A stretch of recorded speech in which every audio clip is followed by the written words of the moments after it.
First contact and warning. Captain Elena Reyes stood motionless on the bridge of the UES Pathfinder, her dark eyes fixed on the massive alien vessels that had appeared at the edge of the Kuiper Belt. They had emerged from what the science team was calling a fold in space, not quite a wormhole, something else entirely. The alien ships resembled obsidian spirals, each one rotating slowly and reflecting starlight in hypnotic patterns. Still no response to our hails, Captain. Communications Officer Paddle reported, breaking the tense silence. Elena nodded, her expression betraying nothing of the anxiety churning inside her. Humanity had been exploring beyond Mars for only 30 years. They had established outposts as far as Europa and were just beginning to venture into the outer solar system. First contact was always expected, but not like this. Not with vessels that dwarf their most advanced ships by a factor of 20. Keep broadcasting on all frequencies, Elena said, and maintain our position. I don't want them to think we're either advancing or retreating. Dr. Abernathy, the xenolinguist who had been brought aboard specifically for this mission, looked up from his station. Captain, I'm detecting unusual energy signatures. They could be attempting communication through methods we haven't considered. Or charging weapons, muttered Security Chief Rivera. Before Elena could respond, the main view screen flickered. The bridge crew collectively held their breath as an image formed, a being that appeared vaguely humanoid but with distinct differences. Its skin was a pale violet with intricate ridged patterns across the face. 4 glittering silver eyes were arranged in a diamond pattern, and what might have been a mouth opened to reveal teeth that resembled polished metal. I am Supreme Commander Zax of the Craxus Empire, the being said, its voice unnaturally precise. Your primitive attempts at communication have been acknowledged. You will now prepare to receive our envoys. Elena stepped forward. I am Captain Elena Reyes of the United Earth ship Pathfinder. We welcome peaceful contact with your civilization, Supreme Commander. The alien's upper eyes narrowed slightly. Peace is accepted through submission. Your species has been observed for some time. You are classified as a Category 3 developing intelligence, suitable for limited integration into the Empire as a servitor race. Elena felt a chill run down her spine, but kept her face neutral. Supreme Commander, while we respect your advanced technology, humanity does not accept servitude to any entity. We propose equal diplomatic relations and cultural exchange. There was a pause, and the alien's expression didn't change, but somehow the atmosphere on the screen seemed to darken. Equality is determined by advancement, Zax replied. Your species has existed in its current form for a mere 100,000 years. The Craxus Empire has guided the galaxy for 10 million. It would be like your bacteria demanding equal status with you. Dr. Abernathy whispered urgently, Captain, I'm sensing extreme cultural rigidity. Their language structure suggests a deeply hierarchical society, with no concept of upward mobility between species. Elena nodded imperceptibly. Supreme Commander, different species develop at different rates. Our brief existence has nonetheless produced unique perspectives and innovations. We request that you consider what we might offer as allies rather than servants. The 4 silver eyes blinked in sequence. You misunderstand. This is not a negotiation. It is an information briefing. Craxus vessels will arrive at your homeworld in 7 standard rotations. Your governing bodies will prepare your population for assessment and classification. The most suitable among you will be elevated to serve directly. Others will contribute through resource extraction or biological research. Elena stepped closer to the screen, her voice firm but not hostile. Supreme Commander Zax, I must warn you that humans will not peacefully accept subjugation. Despite our relatively young civilization, we have survived countless threats to our existence through adaptability and determination. Your resistance metrics have been calculated and are deemed insignificant. Zax responded without emotion. Previous species have issued similar warnings. All now serve the Empire. Then I respectfully suggest you recalculate, Elena said. Humanity values freedom above all else. Throughout our history, We have faced overwhelming odds and prevailed. We prefer friendship, but if forced to fight, we will defend our autonomy with every resource at our disposal." For the first time, something like amusement flickered across the alien commander's face. "Your confidence is noted and will be added to your species profile. It changes nothing. Prepare your world, Captain Reyes."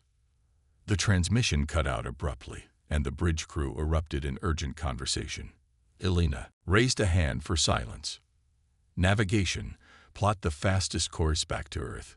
Communications, prepare a full data package of this encounter for immediate transmission to Earth Command. I want it sent on all emergency channels with authentication codes." As the crew rushed to comply, Dr. Abernathy approached her. "Captain, their technology is clearly centuries beyond ours. If they truly intend to subjugate Earth—" Elena's jaw tightened. "Then we have 7 days to prepare a welcome they won't forget, Doctor." The Pathfinder accelerated to its maximum velocity, racing back toward the inner solar system. Elena retreated to her ready room and activated her personal log. Captain's log, supplemental. First contact has been established with an advanced species calling themselves the Craxus. Their intent appears to be conquest and subjugation. They have dismissed our warnings and our request for equal relations. She paused, looking out at the stars streaking past her viewport. "They see us as primitive, as cattle to be herded. They have no concept of what humanity is capable of when threatened. I fear we are heading toward conflict. But if war comes, we will show these Craxus that humanity's spirit cannot be broken by superior technology alone." She ended the recording and studied the preliminary analysis of the Craxus vessels. Their technology was like nothing humans had ever developed. It seemed to operate on principles that defied conventional physics. But there was something odd in the data.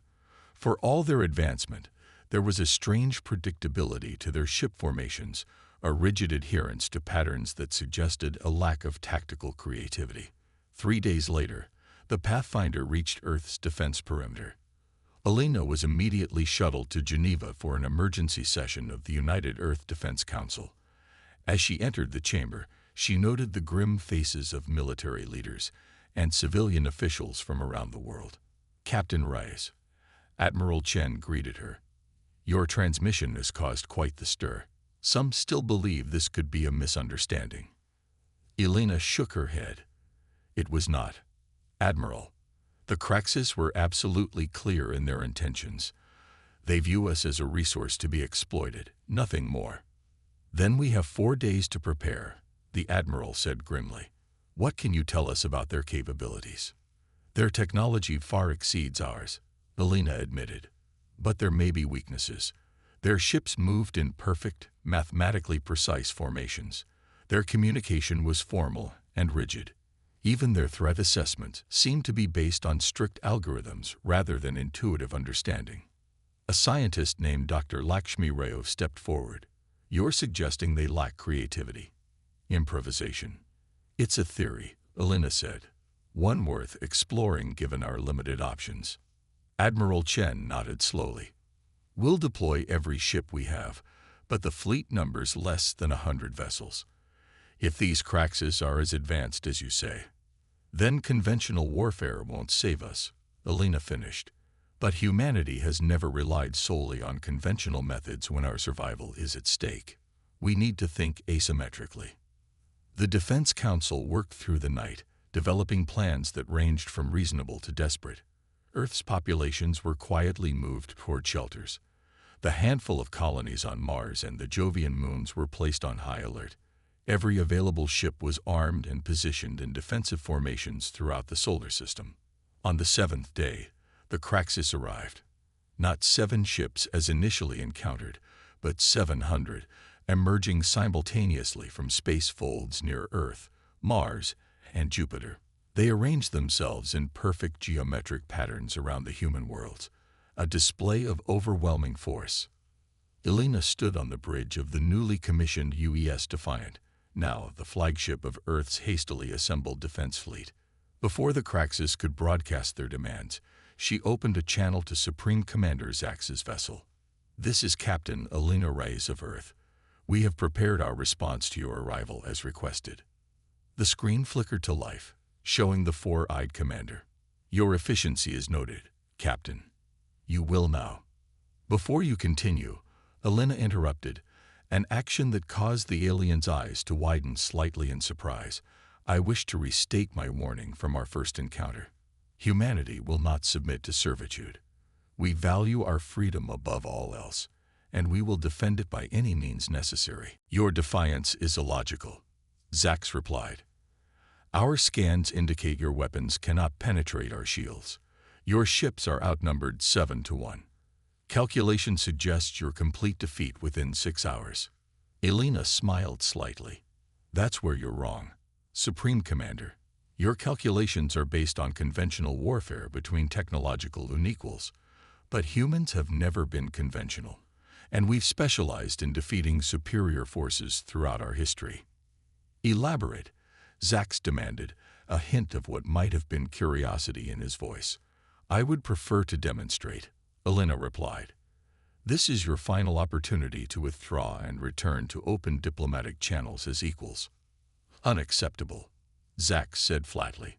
Prepare for integration into the Empire. The transmission ended, and Elena exchanged glances with Admiral Chen, who had joined her on the Defiant. They're exactly as you described, Chen said. Arrogant, inflexible, and about to learn why no one should ever underestimate humanity. Elena finished grimly. All ships, initiate Operation Chaos. As the Craxus vessels began their perfectly choreographed advance, humanity prepared to teach them their first and last lesson about human ingenuity. The abduction. Dr. Marcus Chen had just finished his shift at the Olympus Mons research station when the first tremors shook the Martian colony. At first, he thought it was a Marsquake, common enough this close to the volcanic region, but the station's AI quickly dispelled that notion. Warning: unknown energy signature detected. All personnel proceed to emergency stations. Through the reinforced dome of the habitat module, Marcus watched as a massive shadow fell over the Martian landscape. The Craxus had arrived. Sarah, he called out, searching for his research partner and wife. Sarah, where are you? In the lab. Her voice came through his communicator. Marcus, I'm looking at these readings. Whatever technology they're using, it's disrupting our shield generators. Marcus sprinted through the corridor toward the main laboratory, passing colonists rushing to their designated safety areas. The station housed nearly 300 people, scientists, engineers, and their families. His daughter Lily was in the education center on the other side of the colony. I need to get to Lily, he told Sarah as he burst into the lab. The education center is in Sector 7. Sarah nodded, her face pale but determined. Go. I'll finish transferring our research data to the secure servers on Earth. If these aliens are after our technology, they're after us, Marcus interrupted grimly. Captain Reyes' warning was clear. They see us as resources, not equals. Before Sarah could respond, the lights flickered and died, replaced by the dim red glow of emergency lighting. The colony's eye spoke again, its usually calm voice now carrying an urgent edge. Breach detected in sectors 3, 5, and 8. Unknown entities have entered the colony. Security protocols engage. Marcus grabbed Sarah's hand. Change of plan. We go together to get Lily, then head for the emergency shelters. They hurried through the darkened corridors, the distant sound of energy weapons echoing through the station. The colony's security forces were clearly engaged with the intruders, but based on the increasing frequency of weapons fire, they were losing ground rapidly. As they rounded a corner near Sector 6, they encountered their first Craxus soldier. The alien was tall, at least 7 feet, with the same violet skin and 4 silver eyes that Captain Reyes had described in her report. It wore what appeared to be living armor, plates that shifted and adjusted with each movement, and carried a weapon that hummed with energy. Marcus and Sarah froze, but before the alien could raise its weapon, a blast from behind them sent it crashing to the floor. Station Security Chief Torres appeared, her pulse rifle still smoking. "Dr. Chen, Dr. Okafor," she acknowledged them with a nod. "They're all over the colony. Methodology suggests they're taking specific individuals, scientists, engineers, medical personnel. They're stunning, not killing." "My daughter," Marcus began. "Education center is overrun," Torres said, her voice tight with controlled fury. "They're taking the children too. We have a counter-operation underway. Follow me if you want to help get them back." As they moved through the station, they saw evidence of the ongoing struggle, stunned security personnel, signs of brief but intense firefights, and occasionally, the body of a Craxus soldier. The aliens might have superior technology, but humanity's tenacity was making them pay for every inch of the colony. They reached a security control room, where a handful of the station's defenders had established a command post. Screens showed the systematic invasion of the colony as Craxus soldiers methodically worked through each sector, stunning humans and carrying them to waiting transport vessels. "They're after specific skill sets," one of the analysts reported. "They're scanning people before taking them. Those who don't meet whatever criteria they're using are simply stunned and left behind." "What's the plan?" Sarah asked, her scientific mind already analyzing the patterns on the screens. Torres pointed to a schematic of a Craxus transport ship. "We've identified a vulnerability in their boarding procedures. They're so methodical that they follow the exact same pattern at each entry point. If we can get a small team aboard one of their transports before they seal it, we can find the captured colonists and hopefully free them," Marcus finished. "Exactly," Torres confirmed. "We've managed to salvage some of their technology, including these." She handed each of them what looked like a small metal disc, crude translation devices based on their communication systems. "If you're captured, they should help you understand what they're saying." A tremendous explosion rocked the control room, sending dust cascading from the ceiling. "They've breached the main defense perimeter," an officer reported grimly. "We have minutes, at most." Torres made a quick decision. New plan. We let them take us. Those of us with the skills they want. We carry hidden weapons and the translation devices. We organize from within. It was a desperate strategy, but with the colony falling and no immediate hope of rescue from Earth, it might be their only chance to save the captured colonists, including Lily. The door to the control room burst open. Marcus pulled Sarah behind a console as energy beams sliced through the air. Torres and her security team returned fire, but they were hopelessly outmatched. One by one, the defenders fell to the stunning beams. A Craxus soldier approached Marcus and Sarah, scanning them with a device that emitted a soft blue light. The alien made a sound that might have been satisfaction. "Genetic engineer, quantum physicist. Optimal specimens," it said in its unnaturally precise voice. The stun beam hit them both before they could respond.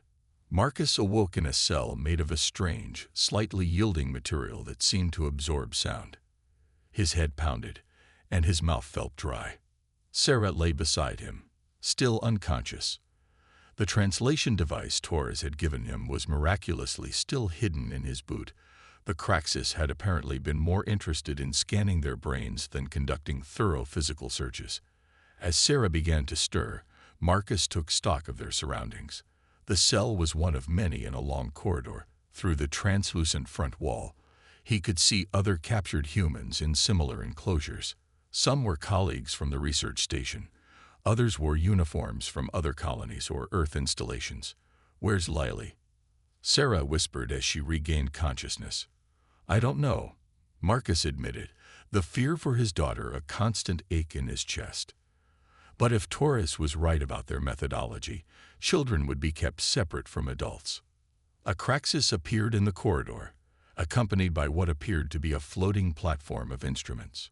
It stopped at each cell, observing the occupants with its 4 silver eyes.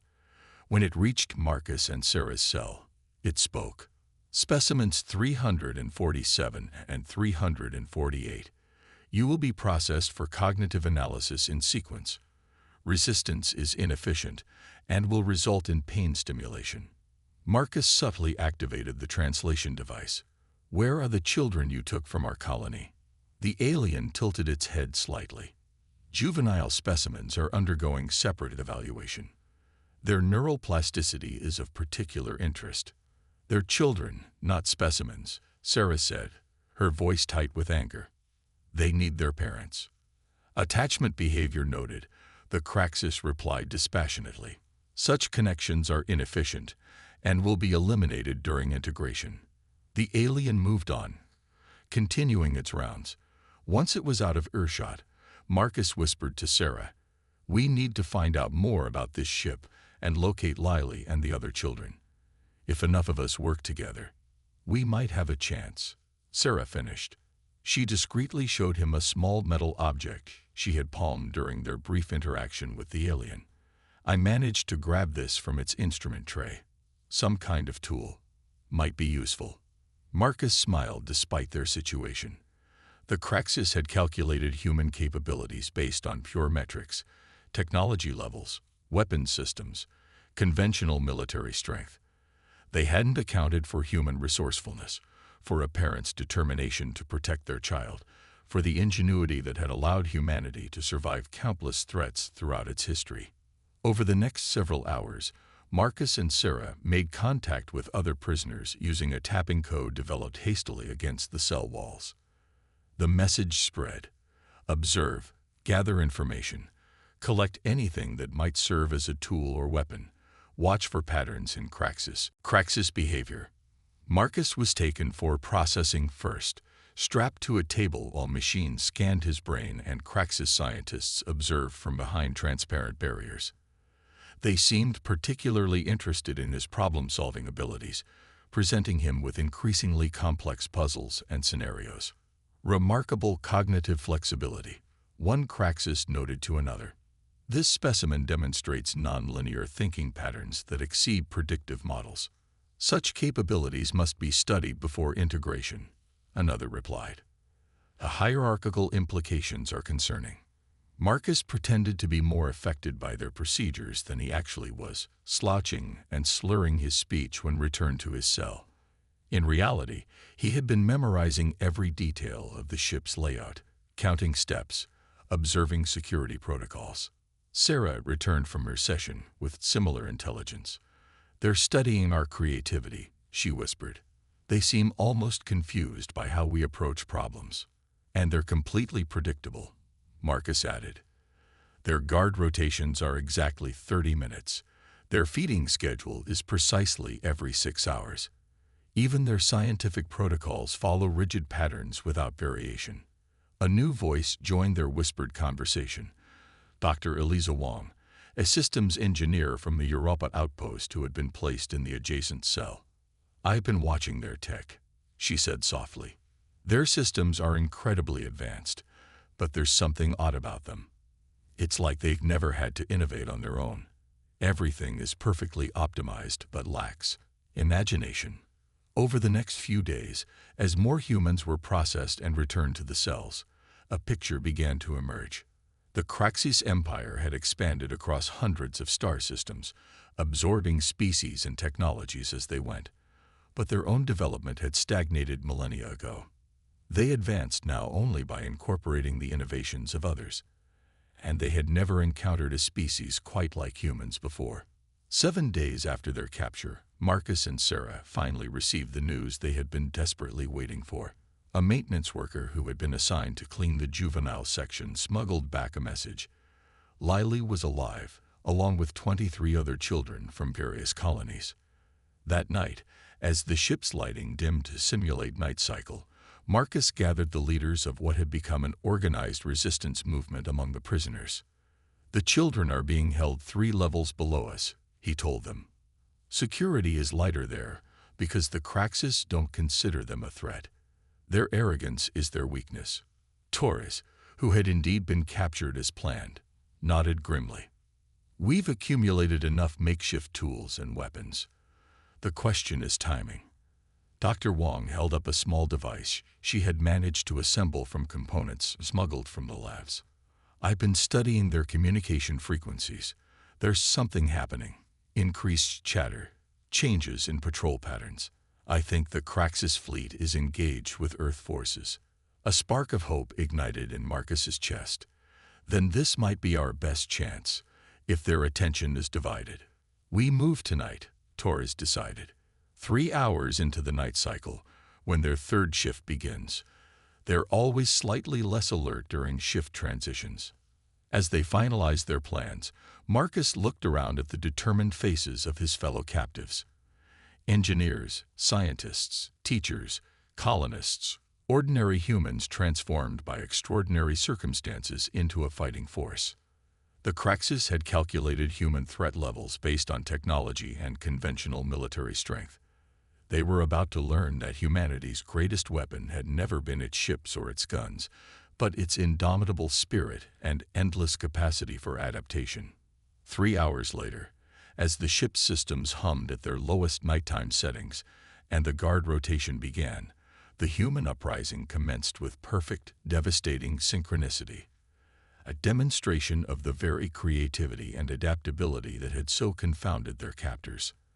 And somewhere in the vastness of space, humanity's defense fleet was launching its own counterattack against the Craxus Armada, a desperate gamble against overwhelming odds. But if there was one constant in human history, it was this: never underestimate a species that had clawed its way to the stars through sheer determination and ingenuity. The Craxus were about to learn this lesson the hard way. The resistance rises. The Craxus guard never saw the attack coming. As he passed cell block 7 during the shift change, a makeshift wire loop, fashioned from the inner components of a food dispenser, dropped silently around his neck.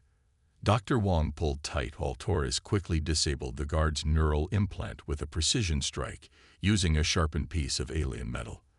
The guard collapsed without a sound. 30 seconds before the automated check-in, Torres whispered, already stripping the guard of its weapons and access card.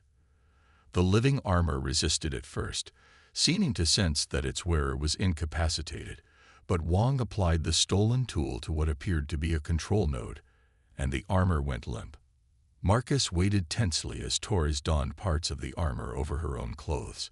It was an imperfect disguise that wouldn't withstand close inspection, but in the dimmed lighting of the night cycle, it might just work. Remember, Marcus said, we have exactly 22 minutes to reach the children's section. Free them, and get to the shuttle bay according to the plan. Torres nodded grimly. Phase 1. She stepped out into the corridor and approached the central control panel, moving with the same rigid precision they'd observed in all Craxus movements. The access card worked. The cell doors along the corridor silently retracted into the walls. Over 100 human prisoners emerged, moving with disciplined quiet. They split into prearranged teams, some heading for engineering, others for communications, and the largest group, led by Marcus and Sarah, making their way toward the lower levels where the children were held. They encountered minimal resistance at first. The Craxus were so confident in their security systems and so rigid in their thinking that they'd never anticipated a coordinated escape attempt. The few guards they encountered were quickly overwhelmed by sheer numbers before they could sound alarms. Dr. Wong led a team to the ship's communication center. Remember, she instructed, I need just 3 minutes to send the signal to the other prison ships. If we time this right, uprisings will begin across the entire fleet. Meanwhile, Marcus and Sarah's team reached a heavily secured door that separated the adult prison section from the rest of the ship.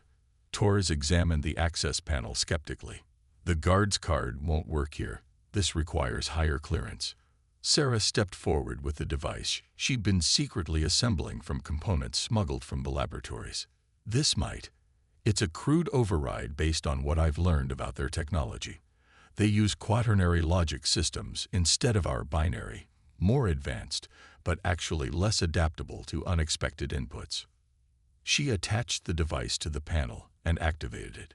For several tense seconds, nothing happened.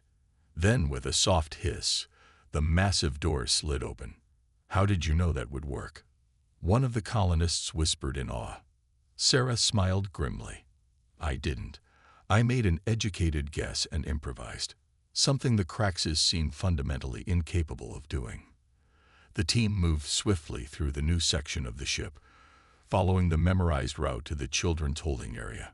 Here, they encountered more resistance, Craxes scientists rather than guards, but still armed and dangerous.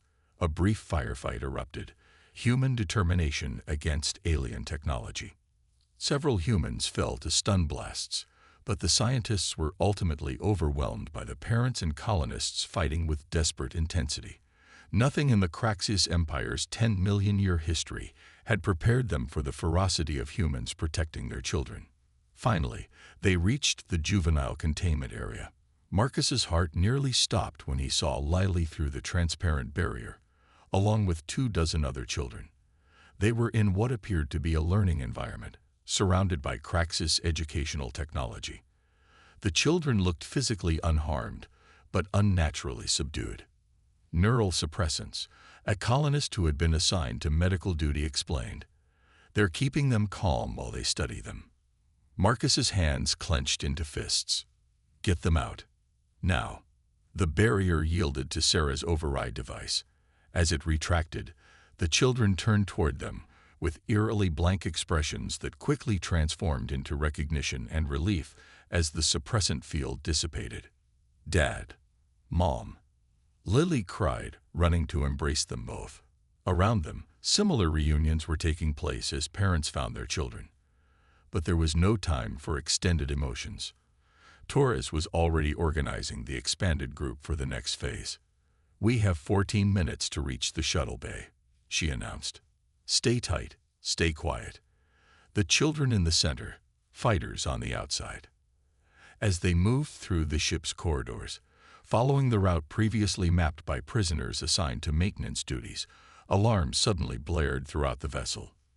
They've discovered the breakout, Torres said grimly. Move faster. The group broke into a run, supporting those still weak from captivity. Behind them, they could hear the methodical footsteps of Craxes security forces mobilizing. Ahead lay the shuttle bay and potential freedom. But as they rounded the final corner, they found their path blocked by a full squad of Craxes soldiers led by a commander, whose armor bore elaborate markings of rank. Escape attempt categorized as Rebellion Class 3, the commander stated flatly. Surrender now for minimal neural reconditioning. Torres stepped forward, still wearing pieces of the guard armor. We will not surrender. The commander's 4 eyes blinked in sequence. A gesture they had learned indicated surprise. Illogical. You have no viable alternatives. Before Torres could respond, the ship suddenly shuddered violently, throwing both humans and Craxes off balance. The lights flickered, and for a moment, gravity itself seemed to waver. What was that? Marcus asked, steadying himself against a wall. A slow smile spread across Torres's face. That, Dr. Chen, is the sound of humanity fighting back. Captain Alina Reyes watched from the bridge of the UEA's Defiant as Operation Chaos unfolded across the solar system. When the Craxes had arranged their ships in perfect geometric formations around Earth and Mars, they had expected humanity to either surrender immediately or mount a conventional doomed defense. They had not expected what actually happened. Instead of engaging the Craxes fleet directly, Earth's ships had scattered in seemingly random patterns.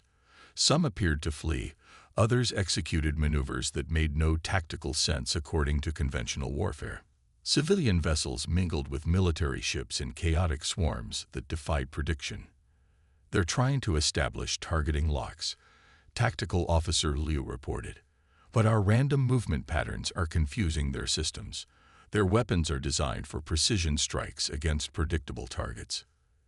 Elena nodded, watching as the first phase of the plan unfolded. And the special packages. All deployed and on course, Liu confirmed. The Craxes don't even seem to recognize them as weapons. They're ignoring them completely. These special packages were perhaps the most desperate gamble in human military history. Thousands of small, unmanned craft loaded with a technology that had been developed in secret for years. not powerful by conventional standards, but designed with one specific purpose: to introduce chaos into ordered systems. As the packages reached their targets and attached to Craxus vessels, they activated. The effect was immediate and devastating. Craxus ships began to drift out of formation, their perfect geometric patterns dissolving. Some fired weapons seemingly at random. Others lost power entirely. "The quantum disruption field is working," Dr. Abernathy reported excitedly. "It's introducing random variations into their highly ordered systems, essentially creating noise in their signal. For a species that relies entirely on perfect precision and predictability, it's like giving them a technological seizure," Elena finished. She opened a channel to all Earth vessels. Phase 2. Concentrate fire on the disoriented ships and launch the boarding parties. Across the solar system, human vessels that had been feigning retreat suddenly reversed course and attacked. The Craxus, their systems in disarray, and their rigid tactical doctrines useless against an enemy that refused to behave according to any recognizable pattern, found themselves in an unprecedented situation. Chaos. Aboard the Defiant, Elena received the first reports from the boarding parties. "Captain, we've secured access to 3 Craxus vessels.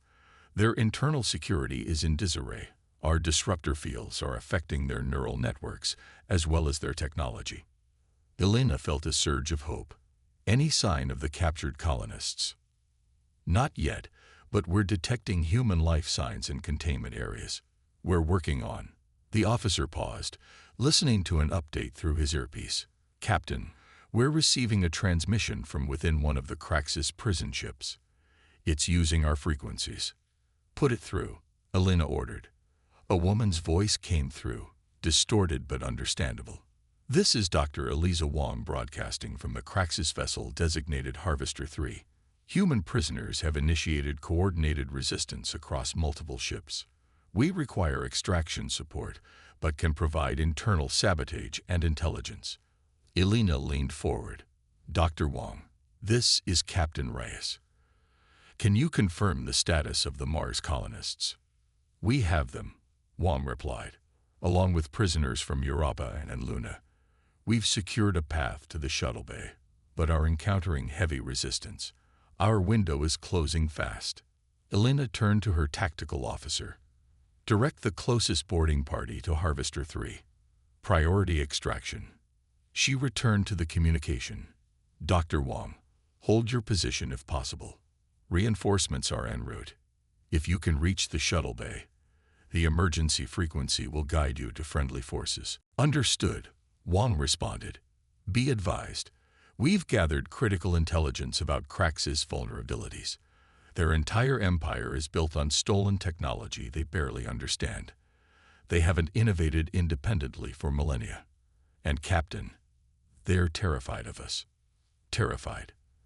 They have us outgunned 1,000 to 1, Elena said skeptically. "Not our weapons," Wong clarified. "Our minds. Human creativity. Adaptability. It's anathema to their rigid worldview. They consider us a cognitive threat to their entire social order." The communication cut out as another impact rocked the ship. Elena processed this information, seeing its strategic value immediately. If the Craxus feared human cognitive abilities, then psychological warfare might be as effective as physical attacks.